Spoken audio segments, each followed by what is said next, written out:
In this video, I'm going to show you how you can unhide someone on Slack. So if you had hidden any contact or any person such that you blocked them and you can't get their conversations, or you can't chat with them or message them directly and wish to go ahead and lift this, then it is pretty simple.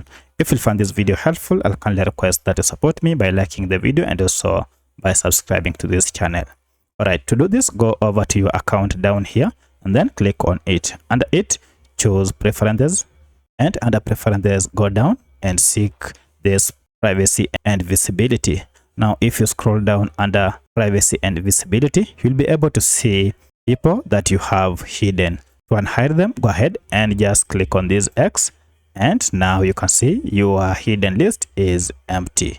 If you have any other question, kindly let me know in the comment section. Otherwise, thanks for watching and let's meet in the next video.